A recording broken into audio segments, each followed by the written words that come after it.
What's up everybody, it's Joe here with Joseph Blake Photography, and in today's video we're going to be talking about the just announced M4 iMac from Apple. We were expecting an October event, but instead we got a 10-minute YouTube video.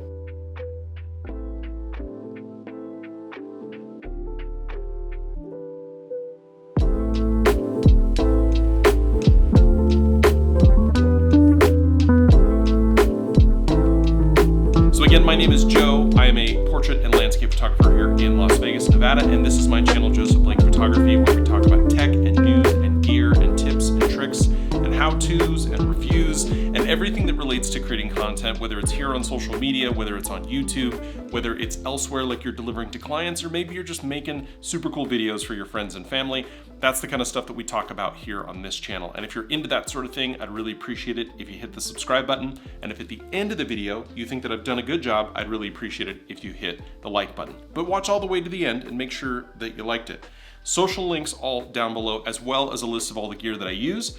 Enough about me, enough about the channel. Let's hop in and start talking about this new iMac. So I did a video just a little bit ago talking about what we expected to see at the Apple October event. And then last week, we kind of heard that, well, there's not really gonna be an event.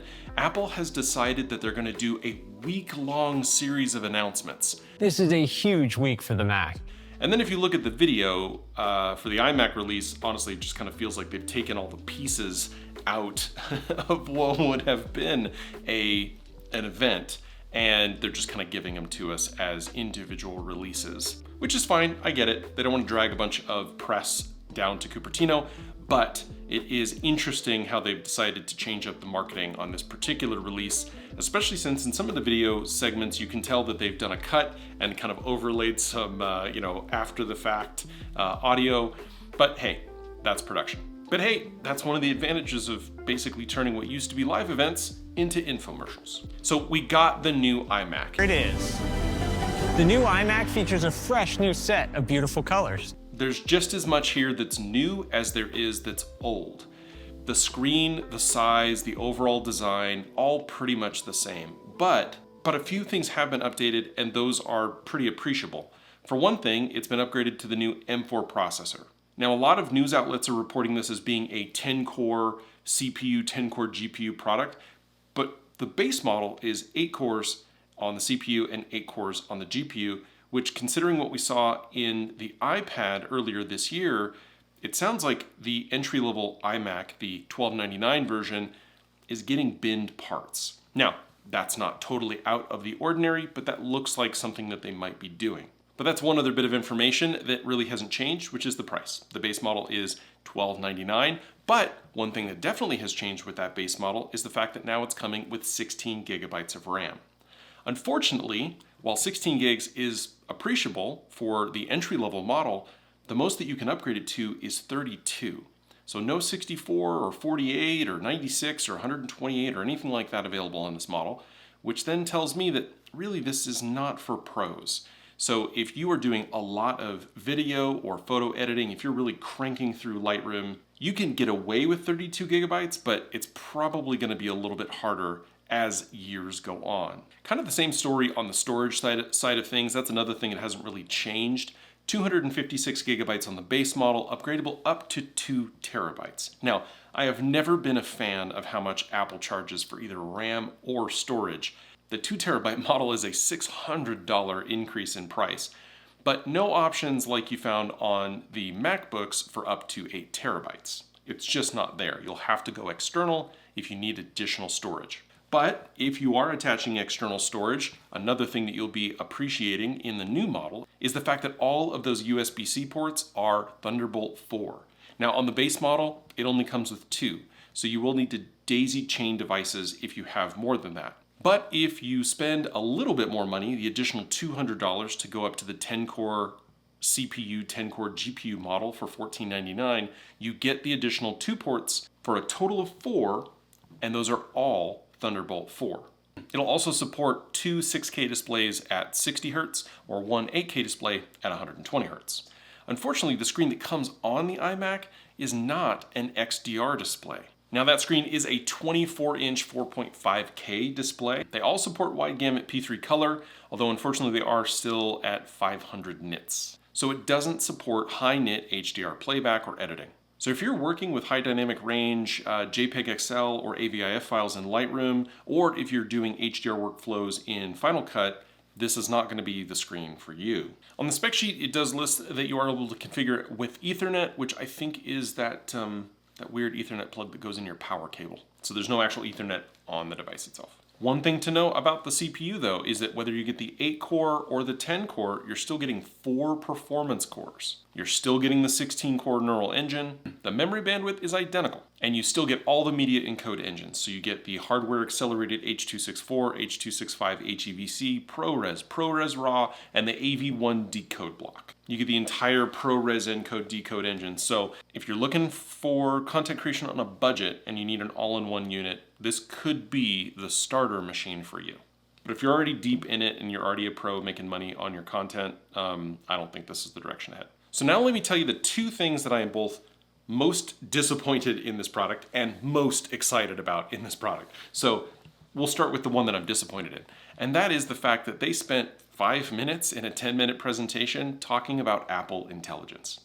Now, they claim that the M4 with the additional 16 gigabytes of RAM is necessary and gonna just blaze through all of your Apple Intelligence needs. Except that even with the most recent release of Mac OS, we don't have much in the way of Apple Intelligence features. I'm even running the developer beta on my phone of 18.2, and all I can get is a wait list for some of those generative AI features. Now, I know that a lot of that is going to continue to be released throughout the year, but to be quite honest, it's kind of a bummer that we're getting this new product.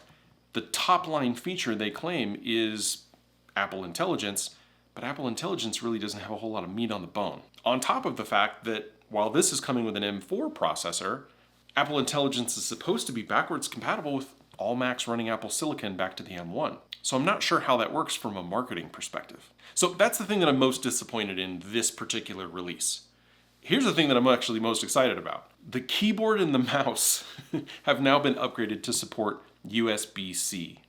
These are my current keyboard and mouse. This is what I use. I know that a lot of people don't love these, especially the Magic Trackpad. This is like a controversial thing.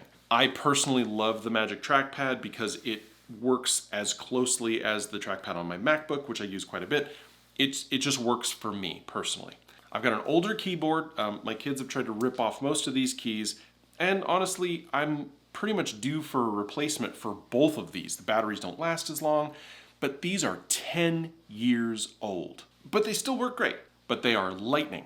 And the new trackpad and keyboard and Magic Mouse included in the iMac release are USB-C. So I think I've got an upgrade in my near future, which I'll be real honest, it's been a while since I've been super excited about a accessory release from Apple. One caveat to that, hilariously, the Magic Mouse, which I've never used for more than 5 minutes before trying to throw it in a trash can, has the USB-C port on the bottom still. Which is weird because these have them on the back. Like I can use this while it's plugged into my Lightning cable. Like it doesn't make any sense. And it works great over Lightning.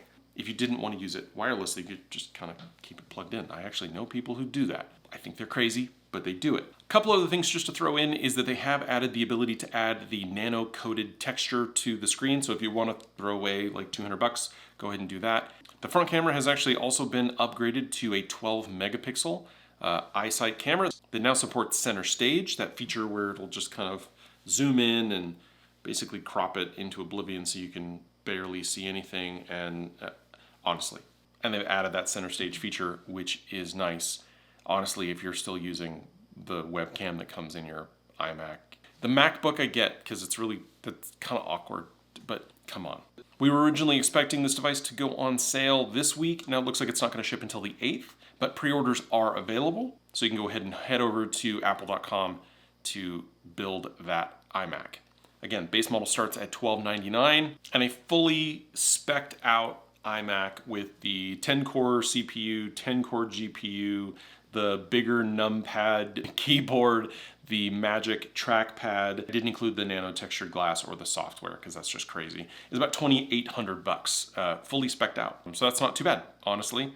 And so if you're primarily a productivity worker with some maybe photo and video stuff on the side, I think that this is a great main computer both for individuals and families. But if you're a content creator who is spending the majority of your time in that process, living in Lightroom, living in DaVinci Resolve or Premiere or Photoshop or Logic or something along those lines, this is not the computer for you. But we are expecting a Mac Mini update this week, as well as a Studio update next year, both of which will have Pro and Max editions available. I think that's going to be a little bit more your speed, in addition to the M4 updates that we're going to be seeing for the MacBook Pro. And I did forget to mention, there's a whole bunch of new colors: blue and green and teal and burgundy and silver and alt white and 5 and purple and turtle shell green.